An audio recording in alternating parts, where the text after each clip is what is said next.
महाराष्ट्र माझा मराठी न्यूज प्रस्तुत करता Sunfriend Power Solar Solution Private Limited. 21 November 1956 साली मुंबईसह संयुक्त महाराष्ट्राच्या निर्मितीसाठी संघर्षाला सुरुवात झाली। म्हणून 21 नोव्हेंबर हा दिवस महाराष्ट्र राज्य हुतात्मा स्मृती दिन म्हणून साजरा केला जातो। संयुक्त महाराष्ट्राच्या स्थापनेसाठी आपल्या प्राणाचे बलिदान देणाऱ्या त्या अमर हुतात्म्यांना विनम्र अभिवादन करण्यासाठी महाराष्ट्र राज्याचे उपमुख्यमंत्री एकनाथ शिंदे आले होते। त्यावेळी त्यांनी न्यूज चॅनलला दिलेल्या प्रतिक्रिया आपण पाहूया। संयुक्त महाराष्ट्राचा सहजासहजी मिळालेला नाही, त्यासाठी 107 हुतात्म्यांनी आपल्या प्राणांची आहुती दिली, बलिदान दिलं। त्यांना अभिवादन करण्याचा आजचा दिवस आहे।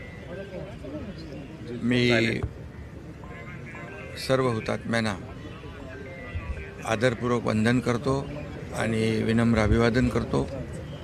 1 मे हा आपण महाराष्ट्र दिन म्हणून साजरा करतो आणि 21 नोव्हेंबर हा महाराष्ट्र राज्य हुतात्मा स्मृती दिन म्हणून पाळतो। आणि खरं म्हणजे या सर्व हुतात्म्यांनी आपल्या प्राणांची आहुती दिली, बलिदान दिलं। 65-66 वर्षापूर्वीचा काळ डोळ्यासमोर जर आणला तर एक संघर्ष आणि जे काही मुंबईकरांची महाराष्ट्रामध्ये जी काही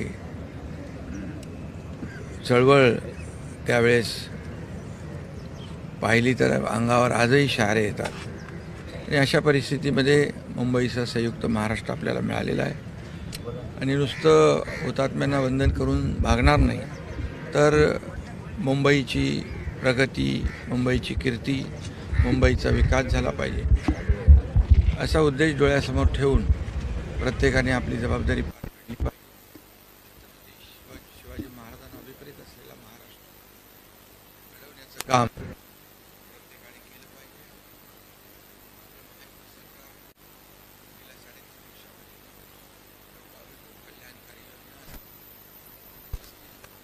महाराष्ट्राला पुढे नेण्याचं काम या ठिकाणी करण्याचा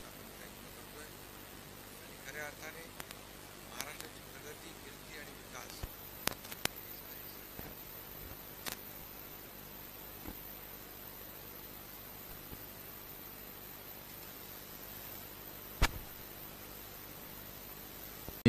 संयुक्त महाराष्ट्र मुंबईसह मिळवण्यासाठी बलिदान दिलं। त्यांना आदरांजली अर्पित करतो, त्यांना विनम्र अभिवादन करतो। सर, कालच तुम्ही दिल्लीवरून परतला। तुमच्या या दिल्ली यात्रेवरून विरोधकांनी टीका करायला सुरुवात केली। आता त्या दिवस आता हुतात्म्यांचा आजचा दिवस आहे, आपण दुपारनंतर त्याच्यावर बोलू ना।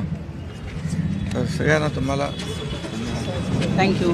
या चॅनलला लाईक करा, सबस्क्राइब करा आणि पाहत रहा महाराष्ट्र माझा मराठी न्यूज।